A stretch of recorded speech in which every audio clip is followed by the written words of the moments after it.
Despite being the shortest month of the year, February delivered some nice earnings for me at Adobe Stock. Maybe it was the extra day from the leap year, or maybe customers are liking my new content, or maybe it's the general trend of increased sales at Adobe Stock. But let's dig in further. Actually, before we dive into my latest earnings data, I ask that you please take a moment to participate in my AI survey. I'm collecting and sharing data on what people are earning, what upscalers they're using, and much more. So when this video's done, please be sure to follow the link below and take the survey. I'll share the answers in an upcoming video, so be sure to subscribe and you don't miss that.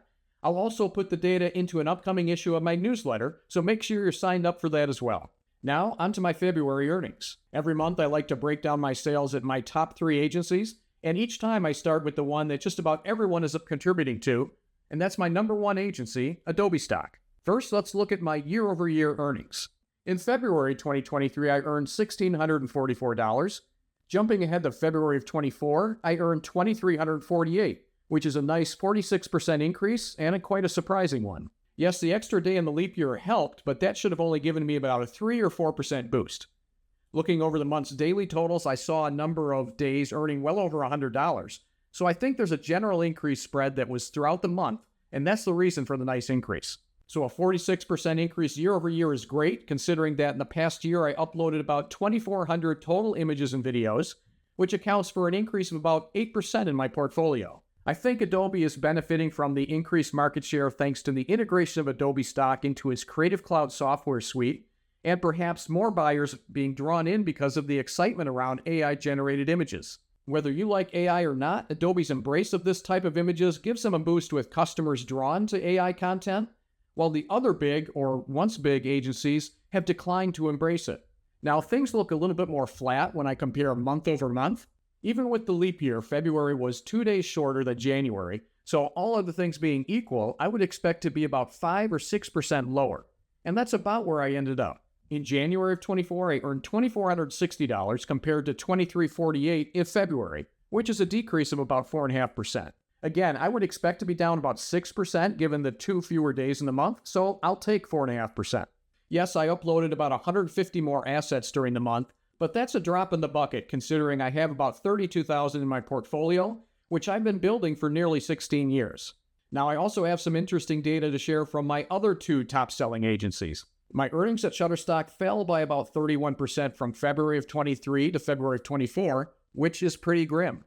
However, when you compare February to January of this year, it's not so bad. In fact, it's up 27%. Again, that's comparing 29 days in February to 31 in January, so being up nearly 30% with fewer days is surprising, and welcome. I'd like to say this gives me hope that Shutterstock may have bottomed out after years of steady declines, but it'll take much more than 1 month to make me think that's truly the case. Moving on to Storyblocks, which a year ago was by far my top-selling agency. My year-over-year earnings at Storyblocks plummeted about 89%. I earned about $1,200 there last month, which is about the same I earned in January. In fact, it's about the same monthly total I've had for the past 4 months straight, despite me uploading about 80 to 100 new video clips per month. I'm discouraged from the fall compared to a year ago and the stagnant level of the past few months, but it's still a significant amount of monthly income, so I'm going to keep trying to grow my portfolio at Storyblocks. Now I'd like to address some questions that viewers have posted in the comments section over the past few weeks. Hopefully I can share some insights that may help you grow your own income. First, what's the best upscaler to use to increase the size of your AI images without sacrificing quality? I've tried a number of upscalers, including Gigapixel from Topaz Labs, and I've found several of them to give pretty good results. Now, this is also a question I've posed in the poll that's linked in the comments below, and so far Gigapixel is leading, with HipPaw and Adobe following close behind.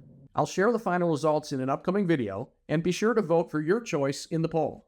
Next, how do I search within my own images uploaded to Adobe Stock? Here's a great hack that I use all the time because I might come up with a great idea for a new image or video, but I might forget that I actually did it 5 or 10 years ago, and I don't want to duplicate my own work and cannibalize my own sales.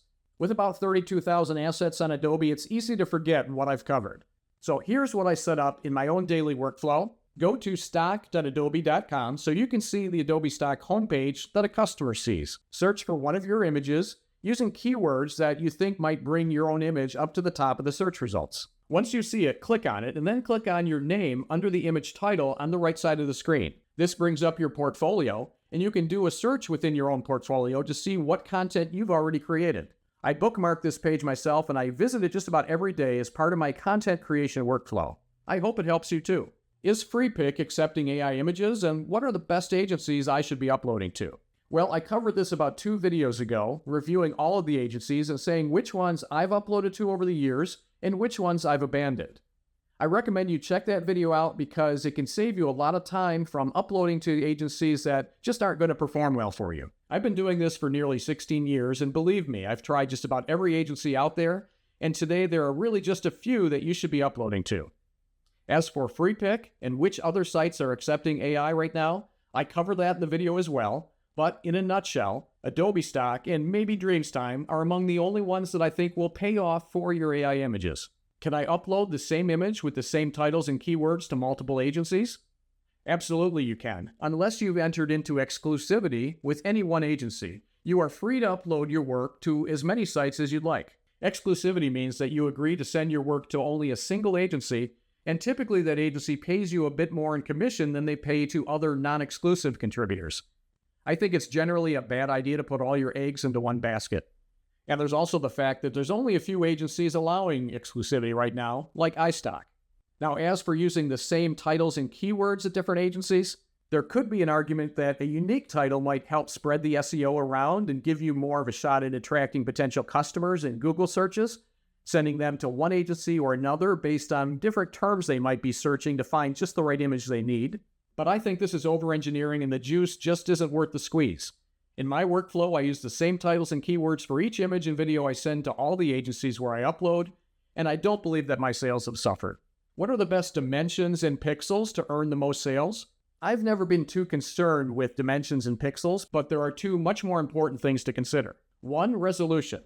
You must be generating images at a minimum of 4 megapixels, which equates to about 2,000 pixels wide and 2,000 pixels tall for a square image. That's the bare minimum to be accepted at Adobe Stock and other agencies, but a buyer who wants to print your image may want it much larger than that.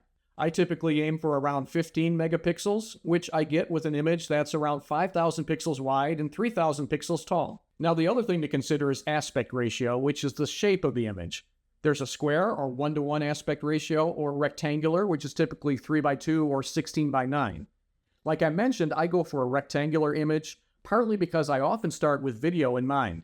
I create something for 1920 by 1080 video resolution, and then more than double that to create a still image with the same content. And we'll wrap it up there. How were your February earnings? And are you optimistic on where Adobe Stock is headed?